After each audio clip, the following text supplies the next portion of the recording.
ยะมัชฌะปมาทัฏฐานาเวรมณีสิกขาปะทังสมาธิยามิสุราเมรยะมัชฌะปมาทัฏฐานาเวรมณีสิกขาปะทังสมาธิยามิอิมานิปัญจสิกขาปทานิสีเลนะสุปฏิยันติสาธุปัสสัมปทาอะ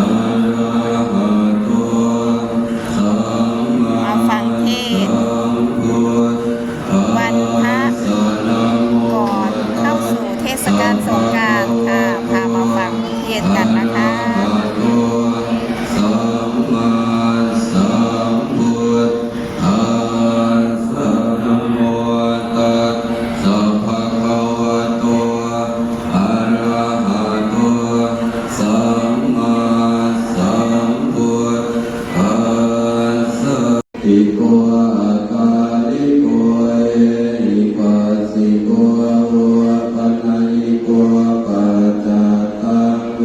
ทิตังวิญโยนิติสุปฏิปันโนภะคะวะโตสาวกสังโฆอุชุปฏิปันภะคะวะโตสาวกสังโฆยายะปฏิปันโนภะคะวะโตสาวกสังโฆสามิจิปฏิปันโนภะคะวะโตสาวกสังโฆยะติกังจังภิกขุริสยุคานิอาตปุริสปุคลาเอ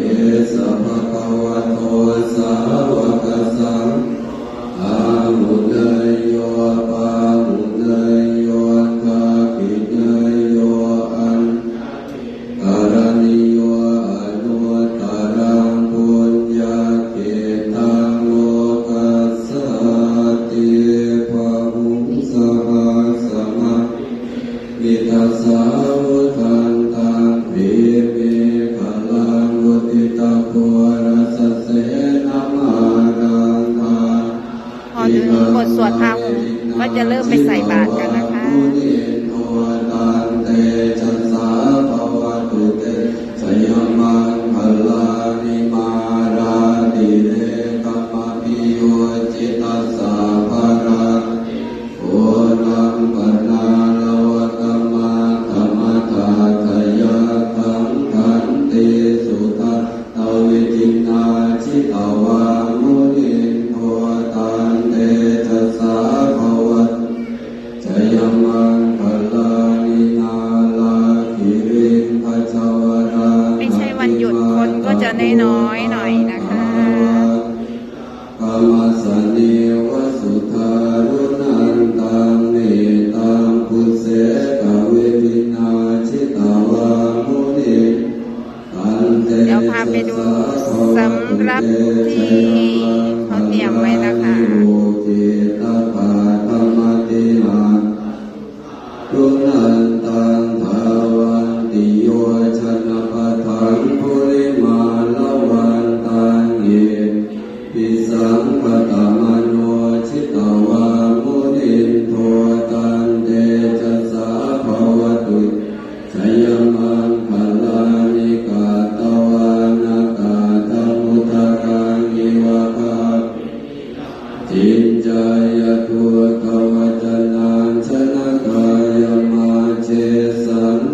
ภิทานังยา